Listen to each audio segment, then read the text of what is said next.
Join me as I put a theory to the test. Can I spot and outsmart manipulative people before they even try to pull their tricks? Evil exists all around us, yet remains difficult to define. The Stoics understood that recognizing malicious intent often happens intuitively. Your heart detects it before your mind can analyze it. When you've uncovered someone's true malevolent nature, they don't simply retreat.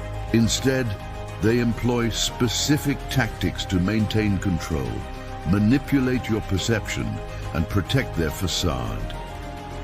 The most dangerous aspect of evil is its ordinary appearance.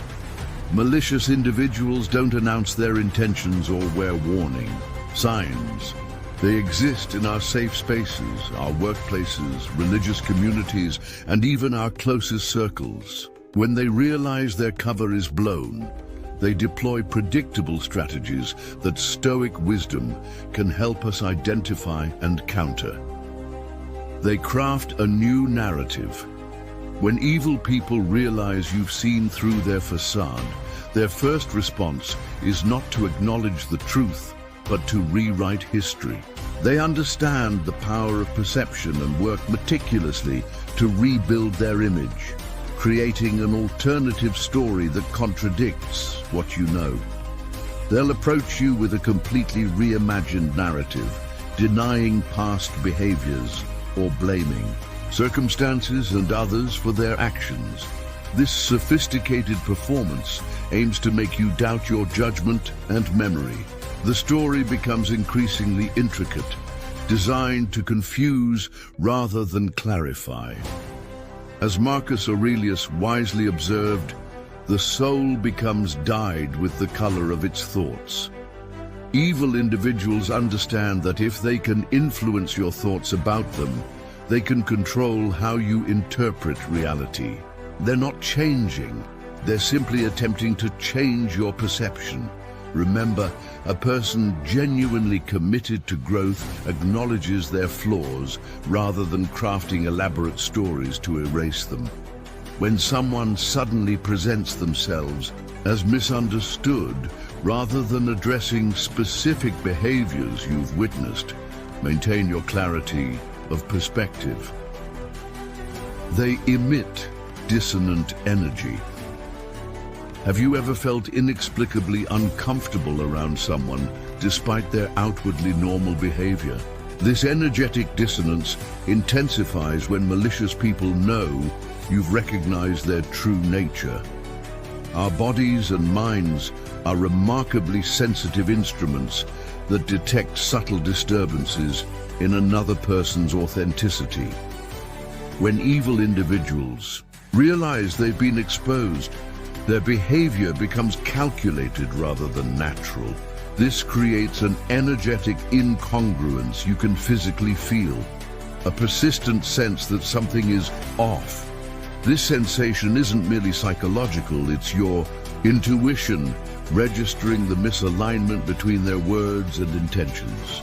They may increase surveillance of your activities, ask probing questions, or monitor you closely, behaviors that stem from their need to regain control. Epictetus reminds us, people are not disturbed by things, but by the view they take of them. When confronted with these uncomfortable vibrations, Stoic wisdom counsels us to observe them without being consumed by them. Use these feelings as data points rather than threats. Your discomfort serves as confirmation that your initial assessment was accurate. Instead of allowing their energy to disturb your inner peace, maintain your equanimity. Their attempts to create discomfort reveal more about their character than your perception. They build towers of lies. When confronted with evidence of their deception, malicious individuals don't retreat. They double down. They construct elaborate webs of falsehoods, each new lie designed to shore up previous ones, creating a structure too complex to easily dismantle. While most people occasionally bend the truth, Studies show the average person tells 1 to 2 small lies daily. Malicious deception is fundamentally different. Ordinary lies often aim to protect feelings or maintain social harmony. Evil lies serve to protect the deceiver at others' expense. When malicious individuals realize you've detected their dishonesty, they don't confess. They complicate. They introduce new details, contradictions, and distractions, hoping to exhaust your capacity for critical thinking.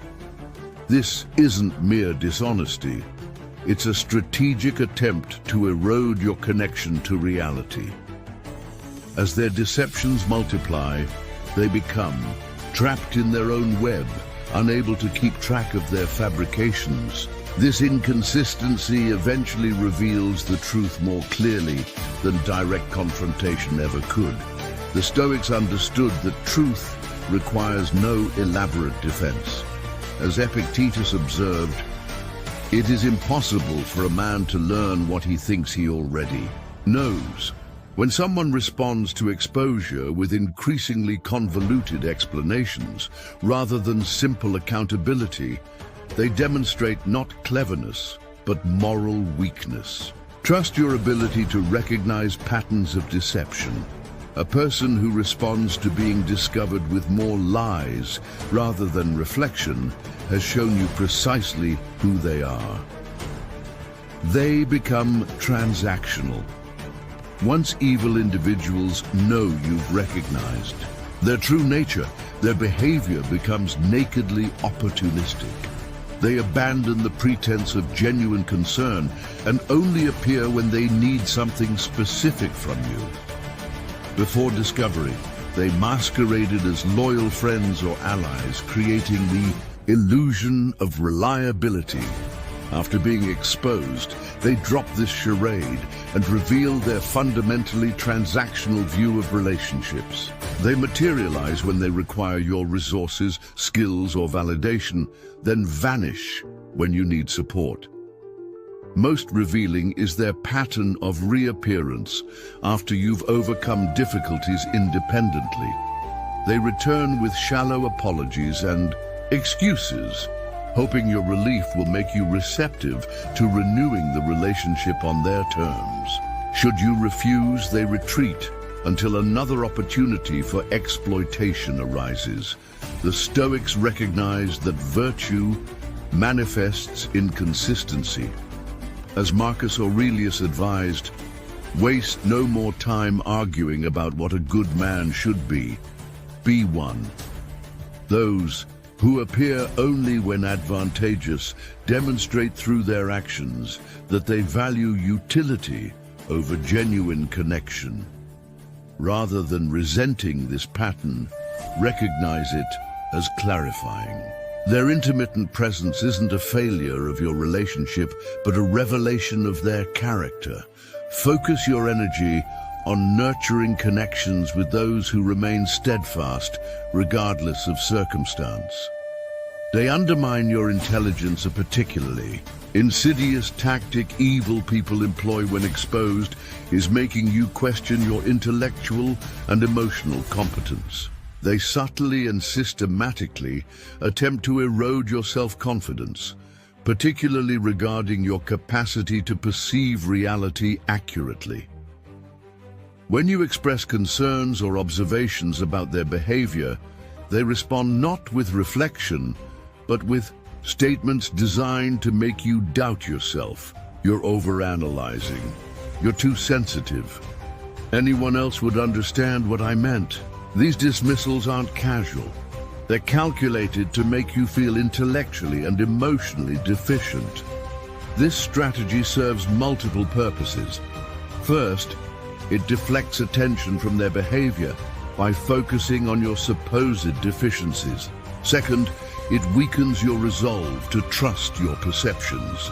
Finally, it creates a dependency where you begin seeking their validation to confirm your reality. Stoicism offers powerful protection against this manipulation. As Epictetus taught, make the best use of what is in your power and take the rest as it happens. While you cannot control another's attempts to undermine you, you maintain complete authority over your response to these attempts.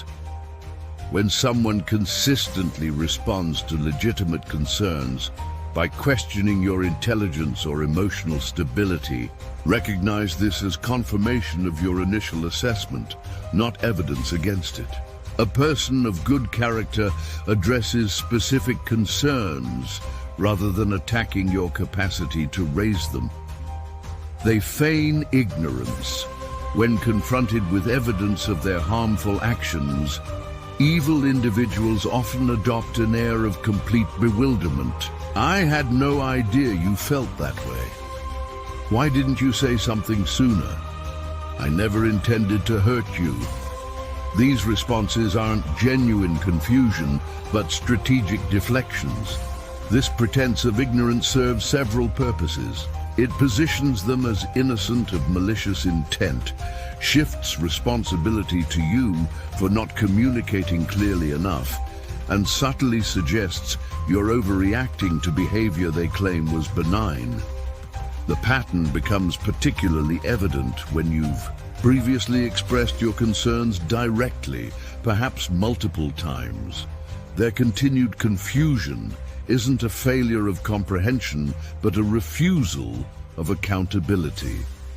By pretending not to understand the impact of their actions, they avoid addressing them. The Stoic perspective offers clarity. Judge people by their consistent patterns, not their explanations. As Epictetus noted, people are disturbed not by things, but by the views they take of them.